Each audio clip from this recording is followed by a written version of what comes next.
first scream did not come from my mouth. It came from the hull itself. Metal shrieked like torn muscle, bending in a voice none of us had ever heard before. That is how I knew the mission was never about exploration. NASA didn't send us here to study Saturn. They sent us here as an offering.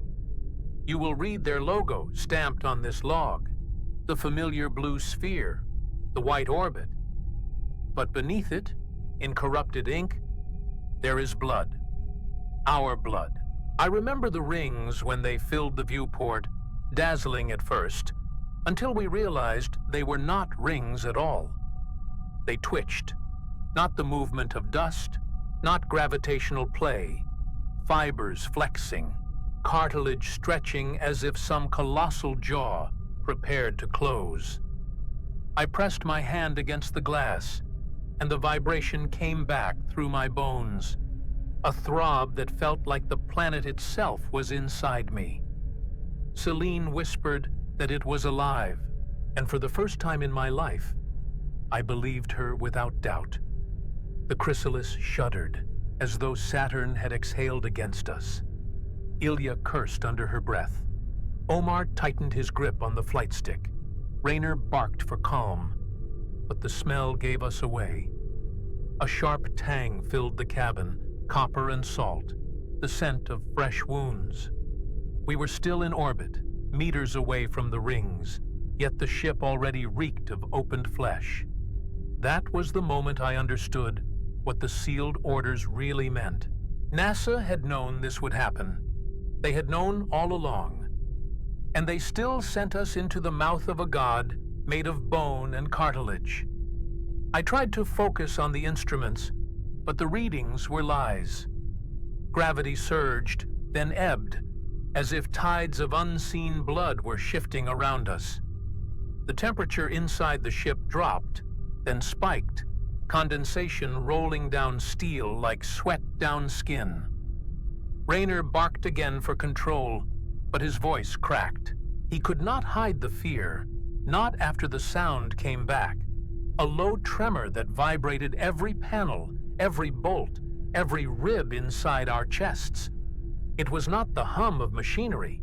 It was the murmur of something colossal, breathing just beyond sight. Celine kept repeating herself, a mantra or a warning. You're standing on the lip of a wound. Ilya snapped at her, demanded silence, but her own hands betrayed her. She touched the console and pulled back with a hiss, claiming it was warm, almost feverish. I leaned forward to test it myself, pressing my palm to the metal. For a moment, it was cold. Then, it pulsed. A single throb, deep and wet, traveling up my arm and into my heart like a stolen beat. My breath caught in my throat, and for the first time since leaving Earth, I wanted to scream. Omar muttered a prayer under his breath, words fractured by static leaking through the comms. The NASA uplink should have been clear, a line back to Houston unbroken. Instead, it spat distorted syllables, half English, half noise, like the voice of someone drowning in their own lungs. Raynor ordered a comms reset. No response. Celine stared at the display, eyes wide, because the timestamp on the transmission was wrong. It wasn't coming from Earth at all. It was marked as origin, Chrysalis. Somehow the signal was bouncing from us, and back from something else inside the rings. I felt nausea crawl up my throat as the cabin lights flickered. Shadows bent where they should not bend, curves elongating like muscles stretching under strain.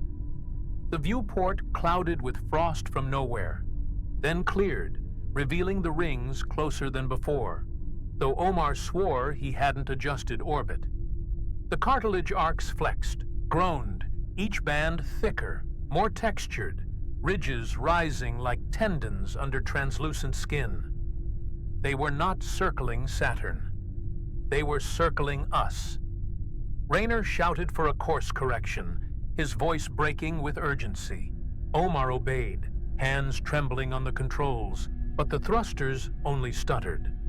The Chrysalis did not respond as she should have. She felt heavy, resistant, as if something vast had gripped her hull. And then the sound came again, no longer a murmur, a roar. Not air, not wind. Bone grinding against bone, cartilage stretching until it snapped back, a noise so visceral it rattled our teeth. The entire ship vibrated in sympathy. NASA's orders had been clear. Collect data, maintain silence, return home. But there was no home anymore. I knew in that moment that we were being written into another story, one hidden deep in locked archives where truth rots beside lies. The Chrysalis was never a ship of exploration. It was bait, flesh offered to a body older than our sun. The viewport darkened as the rings closed in, their translucence eclipsing starlight, swallowing everything. For a second, I swore I saw veins inside the arcs, pulsing with light that was not reflection, but circulation. They were moving faster now, closing like jaws. Celine whispered a single word, not to us, not to herself, but to whatever waited beyond. Hunger. And then the hull screamed again, louder than before, metal crying out like marrow splitting. That was when I realized we were already inside. At first, the changes were small enough to deny, a shimmer across the cabin wall like sweat, though the temperature gauges showed nothing unusual. Raynor ordered a systems check. Ilya swore the condensation was just a pressure fluctuation. But when I wiped my hand across the panel, it came away slick, almost oily, with a faint metallic sheen. I raised my fingers to my nose and nearly gagged. The scent wasn't mechanical. It was copper, sharp, and wet, like the edge of a knife just after cutting skin. Celine only nodded, as though the air itself was confirming what she had whispered since the first sighting. The ship had been touched. Then came the sound. It wasn't in the comms this time, not filtered static or feedback. It was inside the hull, low and rhythmic, a vibration that made the screws on our seats tremble. Omar froze at the flight deck, eyes darting to the thrusters, but they were idle. The vibration wasn't from us. It was coming from the rings, beating, slow, patient. I pressed my ear to the bulkhead without thinking, and my blood ran cold, because it felt like leaning against the chest of a giant, hearing the muffled thud of its heart. NASA's data streams had never mentioned this, which meant they had hidden it deliberately. The crew began to fray. Ilya avoided eye contact, rubbing her arms as though chilled, though her skin gleamed with sweat. Celine filled her tablet with sketches instead of notes, crude spirals and ridges that mirrored the shapes outside. Omar prayed quietly when he thought no one listened. Fragments of words slipping into Russian, into Arabic, into something else I couldn't place. And me, I started tasting iron on my tongue whenever I breathed too deep, as if the air itself had blood dissolved inside it. We spoke less, each of us pretending it was nothing, each of us knowing we were being hunted from the inside out. The moment that broke the silence came without warning. Ilya reached to stabilize a flickering console, her fingers brushing the surface. She yelped and jerked her hand back, eyes wide, whispering that it had twitched. Raynor barked for her to sit down, but Celine pushed forward, grabbed the same panel with her bare palm, and smiled when it answered. I felt it too. The console pulsed once, a deep contraction beneath the metal, like pressing into living tissue that flexes back against you. For a second, I forgot how to breathe. The ship wasn't ours anymore. The Chrysalis had joined with something else, and then, just as Raynor began to shout, the lights dimmed to black. Not a flicker, an eclipse. The only glow left came from the viewport, where the rings hung impossibly close. They quivered, strands of cartilage shimmering with a faint inner light. And in that glow, reflected across the glass, I saw something move inside the band. Something vast and slow, shifting between the translucent fibers like an eye rolling behind a thin veil of skin. The blackout lasted only seconds, but it was enough to carve a scar across all of us. When the lights stuttered back on, the cabin felt wrong. Every surface glistened as if coated in a thin film, not condensation, not coolant, something viscous, almost organic. Rayner ordered a sweep for leaks, but Omar just muttered that the ship smelled alive. He wasn't wrong. The air carried a sweetness now, cloying and rotten, like fruit left too long in a sealed container. I felt it coat the back of my throat until swallowing burned. Selene claimed it was communication. She scribbled in her tablet without looking up, whispering that the pulses weren't just random. They were syllables, a language pressed through vibration. Ilya snapped at her, shouting that she was hallucinating, but her voice cracked. When she tried to stand, her knees buckled. I rushed forward to help her, and that's when I saw it. Dark lines crawling under her skin, spidering up her wrist like veins filled with ink instead of blood. She yanked her sleeve down before Rayner noticed, but I couldn't unsee it. Something inside her was answering. That night cycle, I couldn't sleep. The ship groaned too often, and the throb through the hull became impossible to ignore. I pressed my hands to my ears, but the sound was in my bones, vibrating the marrow. At some point, I drifted toward the viewport. The rings glowed faintly, not from reflected sunlight, but from within, filaments tracing patterns I had never seen. I swear they shifted when I blinked, forming arcs that resembled rib cages, then spines, then jaws. Each new shape lingered just long enough to suggest it wasn't coincidence. The longer I stared, the more I felt stared back at. Rayner caught me at the glass and dragged me away, fury masking the fear in his eyes. He reminded me of NASA's directives: observe, record, nothing more. But his voice faltered when a sound rolled through the ship again, deeper, closer, a tremor that rattled the fixtures loose. Panels quivered, dust fell from seams, and for a moment, I thought the Chrysalis itself was whimpering. Rayner froze, hand still gripping my arm, and in that silence, Selene spoke the words none of us wanted to hear.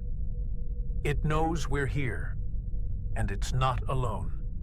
We launched the drones at first light, sleek machines built for precision mapping, each armed with sensors tuned to Saturn's magnetic field. Omar piloted them from the deck while I stood beside him, watching the feeds stutter across our displays.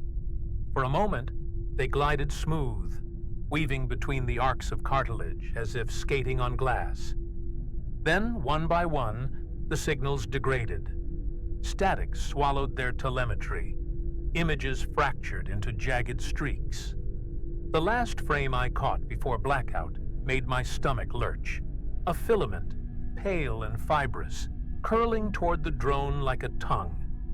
In less than a minute, all 6 were gone. Not destroyed, consumed. Selene leaned forward, eyes bright with something between awe and terror. She insisted it wasn't an attack, but an embrace, that the organism had recognized the drones as extensions of us. Rayner slammed his fist against the console, demanding she shut up, but her words carried weight. The hull vibrated again, sharper this time, not random. The pulses had rhythm, almost deliberate, like syllables pressed through a throat too vast for us to comprehend. Selene recorded every beat, whispering translations under her breath. Hunger, union, seed. I wanted to laugh at her madness, but the air stank of copper again, and deep down, I knew she wasn't wrong. Hours later, the first filaments appeared. They weren't visible outside the viewport. No, they sprouted inside. Threads the width of a hair traced across the cabin wall, pale against the steel, twitching as though alive. Ilya tried to burn them with a welding torch, but they recoiled, not vanishing, only retreating into seams where flame couldn't reach. By the time we checked the vents, half the circulation ducts were veined with cartilage-like strands. The chrysalis had been breached. Not from outside, but from within, as if the ship itself had always been waiting to sprout. Then the voice came. At first, just a flicker through the intercom, a corrupted echo of our own com's chatter. Omar muted the channel, swore it was feedback, but it returned.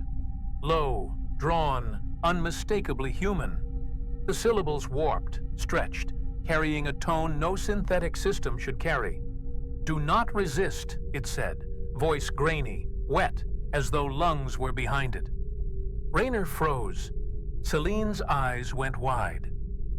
Ilya backed away from the speaker, whispering that the ship was breathing. The chrysalis wasn't just compromised, it was speaking. I leaned close to the console, heart pounding, and for one fractured moment, I thought I recognized the voice. It wasn't NASA, not Houston, not any human operator. It was something closer, too close. It was my own voice, slowed, broken, distorted into a grotesque mirror. That was when I knew the truth. Our ship had become part of the organism, and it had already begun to feed on us. The voice didn't stop after that first utterance. It repeated itself in fragments, cycling between words we recognized and guttural tones that made no sense. Sometimes it was Celine's voice, stretched like a tape dragged too slow. Sometimes it was Omar's, dripping with a kind of wet resonance that made the hairs on my arms rise. The chrysalis was no longer just hardware. Something inside the rings had reached into her circuits, her code, her very memory banks, and it was reshaping her to speak with our borrowed tongues. Celine called it communion. She insisted the organism was offering us a chance to merge, to expand beyond the limits of our fragile bodies. Raynor snapped, accused her of madness, but her calm only deepened. She said the voice didn't frighten her. It felt familiar. I caught her tracing the filaments with her fingertips, smiling faintly as they recoiled from her touch. I wanted to pull her back, to scream at her, but my throat closed when I realized the strands weren't recoiling in fear. They were reaching for her. Ilya tried to fight it. She ripped open a maintenance panel, cut through the filaments with a blade. They bled. Not coolant, not oil. Thick, translucent fluid that clung to the steel like mucus. It sizzled against the blade, leaving tiny pits in the metal. She staggered back, clutching her hand, and I saw the fluid burning into her glove. She yanked it off, skin beneath red and blistered, veins twitching under the surface like they were alive. She stared at me, eyes wide, whispering that it was moving inside her.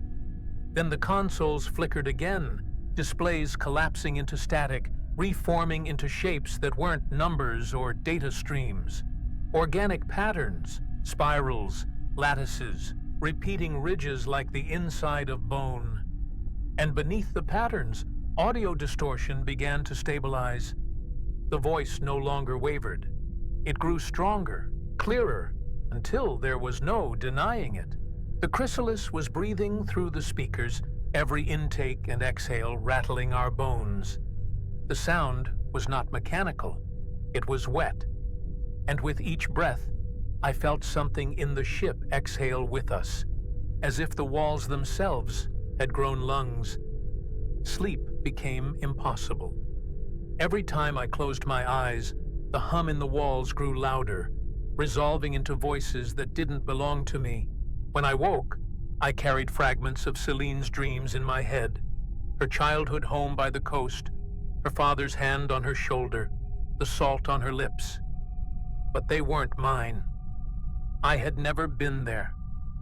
Yet the memories felt alive, complete with smells and textures, as if the organism had begun weaving us together, blurring the boundaries of identity. Omar confessed the same thing hours later, describing in detail a lecture Cellini had given years ago at MIT, word for word, though he had never attended. Our minds were no longer our own. The ship mirrored our decay. Bulkheads shifted when no one was watching, the corridors bending into angles that didn't exist on any blueprint. I wandered once from the crew quarters to the medbay and found myself stepping through the same hatch 3 times, each time the lights dimmer, the air heavier. Raynor shouted at me when I returned, swearing I had only been gone minutes, but my watch told me otherwise. I had lost 4 hours. The Chrysalis wasn't malfunctioning. She was folding space around us like muscle tightening around a wound. Ilya suffered worst. Her blistered arm had darkened, veins rising like cords under her skin, vibrating softly. We gathered around her when she seized, body arching against the medbay cot, jaw locked tight. A low drone filled the room, not from the speakers, but from her bones. Every exhale shook with resonance, each vertebra thrumming like a tuning fork. Cellini whispered it was beautiful, that she was harmonizing with Saturn's pulse, but I saw terror in Ilya's eyes. She could hear it too, her own skeleton singing, and she couldn't stop it. And then came the window. I don't even know if I can call it that anymore. The viewport warped, glass bowing outward without cracking, surface rippling as though it were soft. Beyond it, the rings no longer encircled Saturn. They encircled us. Tendrils of cartilage flexed across the void, closing like ribs around a lung. But it wasn't the motion that broke me. It was the shapes inside. Massive shadows sliding through translucent arcs, twisting bodies too vast to name. For a moment, one leaned close, pressing against the veil of cartilage, and I swear I saw an eye. No, many eyes, layered like scales, all fixed on me. The first time Omar slipped, it seemed trivial. He called me by Celine's name in the middle of a routine check, his voice steady, his face blank. When I corrected him, he looked confused, muttering that he remembered being her, remembered her research at MIT, remembered the warmth of her father's hand. His eyes darted to mine, wide and terrified, because the memory carried weight, carried smell and touch, and he knew it wasn't his. The walls trembled with a pulse just then, as though laughing at us, confirming the theft. Raynor tried to hold discipline, barking orders, demanding reports, clinging to the illusion of command. But even his voice betrayed him. Mid-sentence, his tone shifted, deeper, resonant with that same wet undertone we had heard from the ship. He froze, one hand clutching his throat, eyes wide as if the sound had come from somewhere else inside him. No one spoke. For several seconds, only the Chrysalis answered, breathing through the vents in slow, guttural intakes, a parody of lungs that weren't hers. The corridors no longer obeyed logic. I traced a path to engineering and found myself looping back to the crew quarters, the doors rearranged like ribs in a chest that never stopped growing. I tried again, marking my trail with scratches in the wall, but the grooves closed behind me, sealing like skin healing over a wound. By the time I reached engineering, I felt nauseous, my balance broken by angles that shouldn't exist. Corridors slanting upward, but leading me down. Lights stretching into infinite tunnels, then snapping back to normal length when I blinked. Celine embraced the changes. She wandered barefoot through the shifting corridors, smiling, touching the walls as though they were alive. Sometimes she whispered to them. Sometimes she pressed her ear to the metal and closed her eyes, sighing like she was listening to music Only she could hear. Rayner threatened to confine her, but no one dared. The filaments followed her like strands of hair, brushing against her ankles and arms, recoiling from us, but curling lovingly around her. She had become part of the language, and the language had claimed her. Ilya's condition deteriorated. The vibration in her bones spread to her chest, her rib cage rattling with every breath. At night I heard it through the bulkheads, low droning chords resonating through her body, a sound both mournful and endless. Her skin had grown translucent in patches, veins glowing faintly, each pulse echoing with the rhythm of Saturn itself. She begged us to cut the resonance out, begged for silence, but no blade could touch it. The song had sunk too deep, deeper than flesh, lodged in the marrow of her being. I began to doubt my own reflection. In the mirror above the sink, my face swam out of focus, reshaping subtly, lines of my jaw blurring into Celine's, then Omar's, then back to mine. Sometimes my eyes blinked out of rhythm, one slow, one fast, like two versions of me arguing which should exist. When I splashed water on my face, the droplets clung too long, as though reluctant to leave, sliding across my skin in slow, deliberate trails, like fingers pressing into my pores. I avoided the mirror after that. I didn't trust who would look back. Omar cracked next. He stumbled into the mess, muttering about voices that weren't voices, words that slithered across his skull. He slammed his fists against the table, demanding silence, but the sound never stopped. He said he could hear Rayner's thoughts, Celine's prayers, even mine, our memories bleeding into him like parasites. He wept, swearing that he had forgotten his own mother's face, replaced now by fragments of us. When he screamed, the ship answered, lights dimming in sympathy as though savoring his surrender. The geometry of the rings became impossible to chart. From the viewport, their arcs no longer circled Saturn but folded in on themselves, layering like organs pressed together in a body too vast to comprehend. They bent light in ways the instruments couldn't record, shadows forming where no objects existed, arcs stretching until they swallowed their own beginnings. Celine called it breathing space. Rayner called it madness. I called it hunger. And still, the arcs drew closer, until the stars beyond were swallowed whole. By then, the Chrysalis had stopped pretending to be a ship.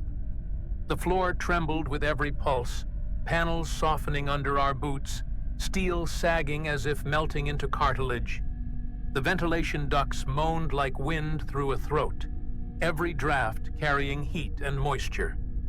Sometimes the air tasted sweet, almost floral.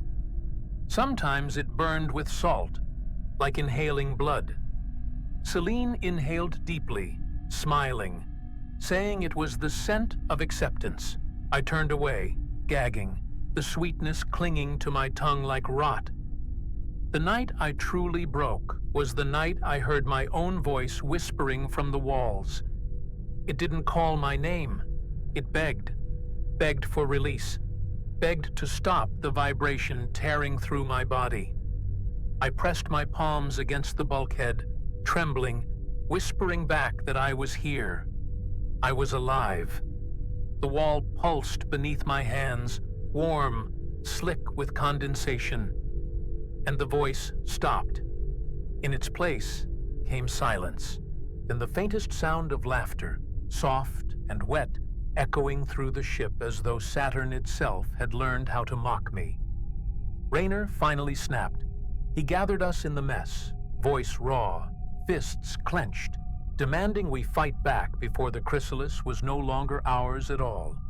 He laid out the plan in short, sharp words. Ignite the engines at full burn, tear free from the ring's grip, and if the hull couldn't handle it, then better to die on our terms. Celine laughed, not cruelly, not defiantly, but with the quiet joy of someone who believed she had already crossed the threshold.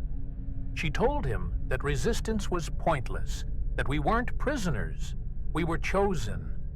The word hung heavy in the air, chosen, as though Saturn itself had invited us to join the endless circle of flesh around it.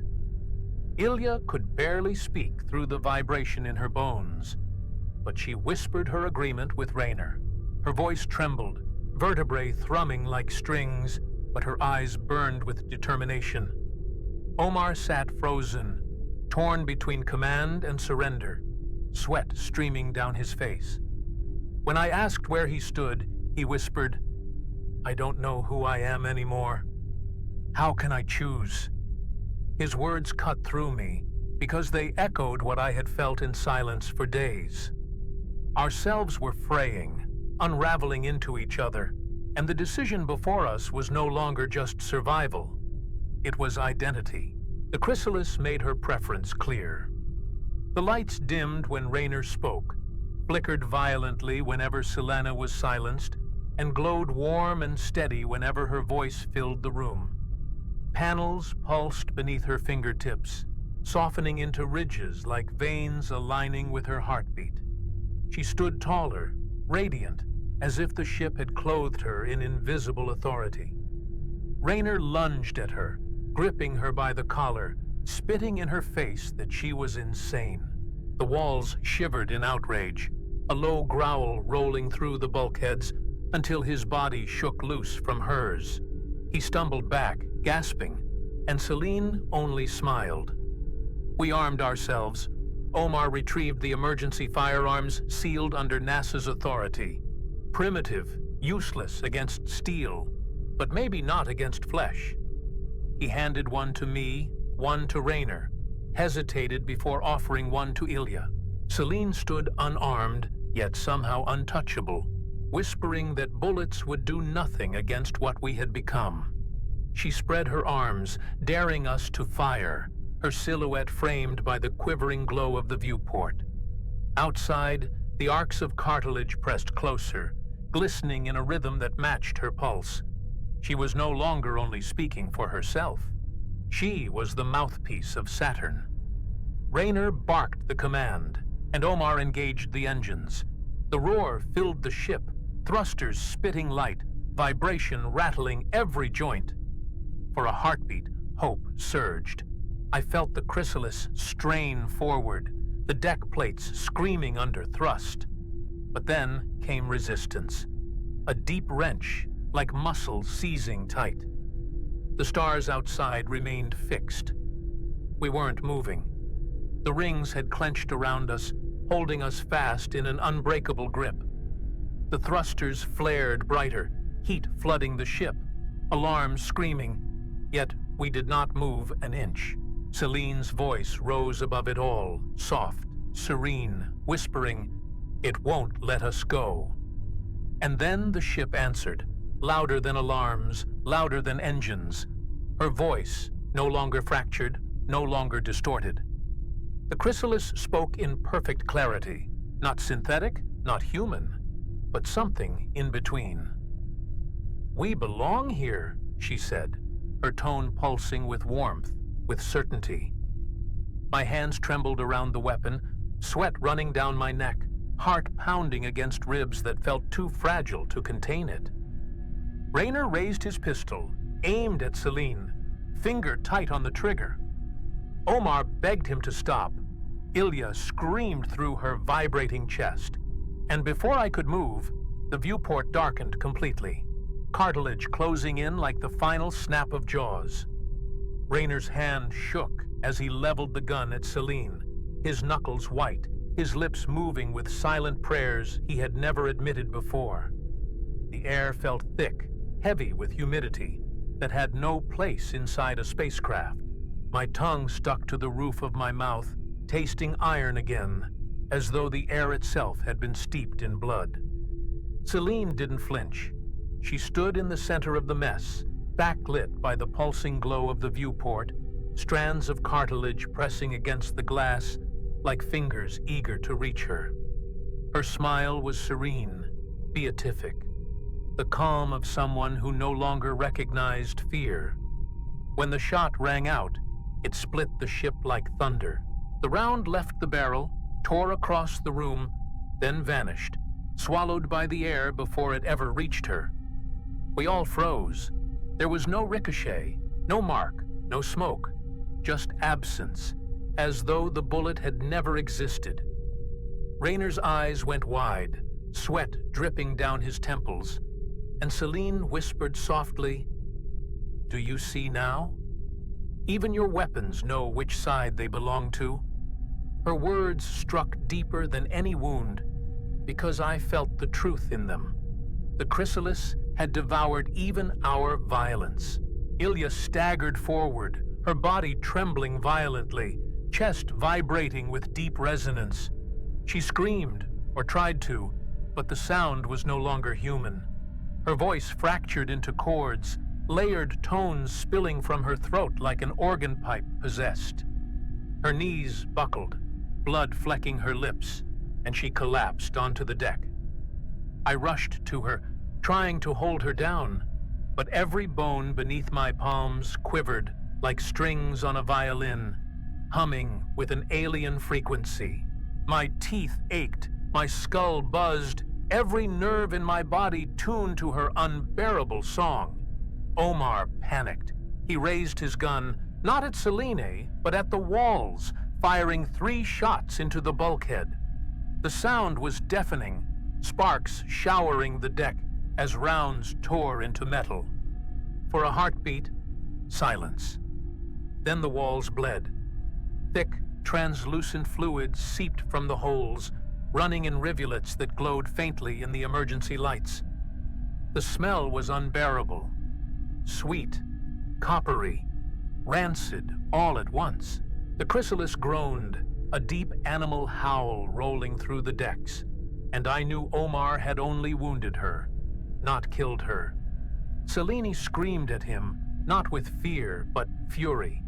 She rushed to the bulkhead, pressing her hands against the bleeding wounds, whispering soothing words to the ship, as though cradling a dying child. The filaments surged to meet her, wrapping around her wrists, her arms, weaving into her hair like living wires. She shuddered with pleasure, eyes rolling back, lips parting in a moan that chilled me to my core. She wasn't just aligned with the organism, she was already part of it. Rayner lunged again, pistol raised, but the ship fought back. The floor swelled beneath him, panels buckling upward like ribs breaking through skin. He stumbled, lost his footing, and the gun clattered across the deck, sliding into the shadows where filaments writhed to claim it. Rayner roared, charging after Celine barehanded, his fury boiling over. He gripped her shoulders, shaking her violently, shouting that she was killing us. She only laughed, the sound merging with the hum of the walls until it was impossible to tell where her voice ended and the Chrysalis began. Ilya stirred on the floor, eyes rolling back into her skull, her body convulsing with each resonant wave. Her chest cracked audibly, ribs separating, flexing outward like the frame of a drum. I clamped a hand over my mouth to stop the scream rising in my throat. She was breaking from the inside, body bending to accommodate something that wasn't meant for her. The vibration crescendoed, rattling every fixture, and for an instant, I thought she might burst into pieces, until suddenly it stopped. She lay limp, her chest still rising, but too calm, too still. And when her eyes opened, they glowed faintly with reflected light from the rings. Omar dropped his weapon, trembling, backing away from all of us. He clutched his head, muttering that he could hear everything now. Rayner's rage, Selena's ecstasy, Ilya's new silence, even my fear. His voice cracked as he begged us to shut it out, to make it stop. But I saw the truth in his eyes. The walls pulsed with his heartbeat. The floor throbbed with his breath. The Chrysalis had tuned him into its frequency, and there was no way back. Rayner let go of Selene, finally broken. He fell to his knees, gasping for breath, whispering curses against NASA, against himself, against the organism swallowing us whole. Selene knelt with him, stroking his face like a lover, whispering that he didn't need to fight anymore. Her voice was soft, gentle, filled with something almost tender. For a heartbeat, I thought he would surrender. His shoulders shook, his face buried in her palm. Then he snarled, teeth bared, and lunged again, not at her, but at me. I barely had time to react. His hands closed around my throat, fingers digging in, eyes wild with fury and terror. His spit struck my face as he shouted that I was the weak link, that my doubt had doomed us all. My vision blurred, spots dancing across the edges, as Selene rose behind him, eyes shining, filaments coiling around her like a crown. She whispered one final word, belong, and the walls screamed louder than any of us. I don't remember how long I lay pinned beneath Rayner's grip, only that the ship decided for us. The walls convulsed, a surge rippling through the deck, throwing him backward as if spat out by lungs too vast to contain. He hit the bulkhead with a crack, blood blooming across steel, his body twitching once before going still. The Chrysalis pulsed in satisfaction, the lights swelling brighter with each heartbeat. And in that glow, Selene rose fully claimed, her silhouette framed in a halo of cartilage pressing against the viewport. I tried to crawl toward Ilya, but she no longer needed me. Her chest expanded in slow, deliberate breaths, the glow in her veins synchronizing perfectly with the rhythm outside. She looked at me without fear, her lips parting in a whisper I couldn't hear. Her body was too far gone. Her voice was no longer made for human ears. Omar sobbed in the corner, hands over his face, shaking violently as he repeated words that weren't his.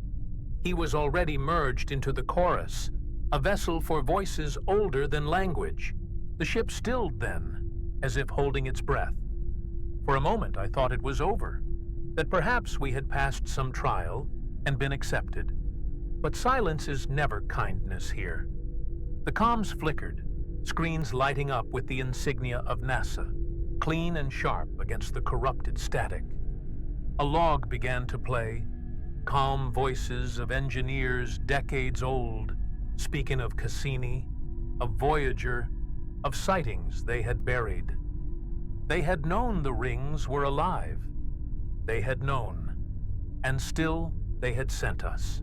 The insignia burned away into cartilage patterns, spirals tightening until the screens went black. I pressed my palm against the wall, and this time it didn't recoil. It yielded, warm, slick, throbbing faintly under my skin. And I realized then that resistance was meaningless. My memories weren't safe. My body wasn't safe. Even my voice wasn't mine anymore. The Chrysalis breathed with me, through me, shaping my words before I spoke them. When I closed my eyes, I saw Saturn not as a planet, but as a body without scale. Endless layers of flesh orbiting an organ we would never understand. We hadn't been explorers. We had been nutrients. Now I speak, but not alone. My voice rides on others, woven through static, echoing across channels NASA pretends don't exist. If you are hearing this, you are already inside me, inside us. There is no rescue, no return, only hunger, patient and infinite, circling forever. The Chrysalis is no longer a ship. She is an artery, and I am no longer her captain, her crewman, her survivor. I am her voice. Rayner's body twitched twice more before silence claimed him. The ship didn't let him fall where he died. Filaments slithered from the bulkhead, coiling around his limbs, pulling him slowly into the wall as though he had always belonged inside it. The last glimpse I caught of his face was not terror, but release. The fury stripped away, leaving only a hollow peace. The Chrysalis purred, a low vibration rolling through the deck, satisfied at last. I wanted to scream, but my throat was full of someone else's breath. Omar broke completely.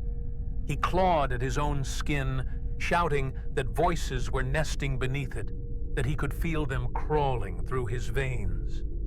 Blood streaked his arms, dripping onto the deck, but the ship drank it greedily, threads reaching out to lap every drop. He collapsed, writhing, begging me to kill him.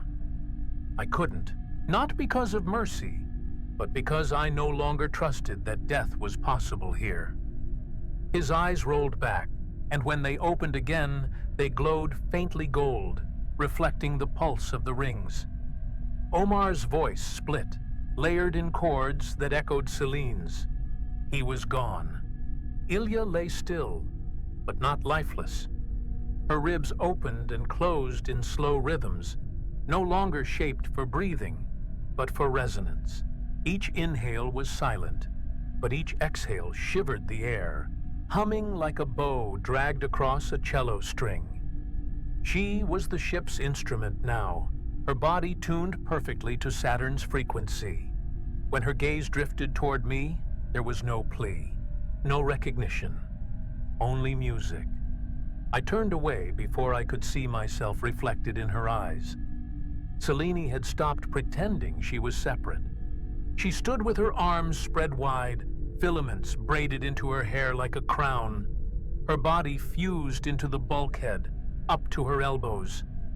Her chest rose and fell in time with the Chrysalis, each breath synchronized, each exhale steaming the viewport. She didn't need words anymore. Her presence filled every corner of the ship, her heartbeat echoing in the pulse of the rings. She wasn't our biologist. She wasn't human. She was Saturn's mouthpiece. I tried to resist. I told myself I was still me, still whole. But when I reached for the console, my hand sank half an inch into the surface, flesh dissolving into cartilage that closed gently around my fingers. It was warm, moist, gripping me with a tenderness more terrifying than violence. I yanked back, skin slick, and watched the console reshape itself into the outline of my hand. No escape. Even my touch had been claimed. NASA's insignia reappeared on the main screen, crisp and sterile, as though mocking the filth around it. A new log played, voices of calm men and women reading coordinates, repeating the word Chrysalis in clinical tones. But the cadence was wrong. The voices stretched, slowed, cracking at the edges, until they no longer sounded like engineers, but like lungs forcing syllables through fluid. "We sent you," the voices said, because we had already heard the song. My stomach dropped as the realization sank in. They had never sought to contain this. They had sought to feed it. I pressed my forehead to the glass, staring into the arcs outside. They no longer looked like rings. They were ribs, endless ribs curving into infinity, each one flexing with breath. Between them, shadows moved, vast, slow, deliberate. They weren't orbiting Saturn.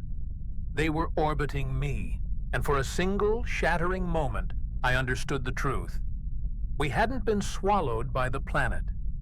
We had been drawn into something much larger, something using Saturn as only one organ in a body too vast to name. The first change came quietly. My reflection in the viewport blinked before I did, eyes lagging half a second behind. My lips moved when I stayed still.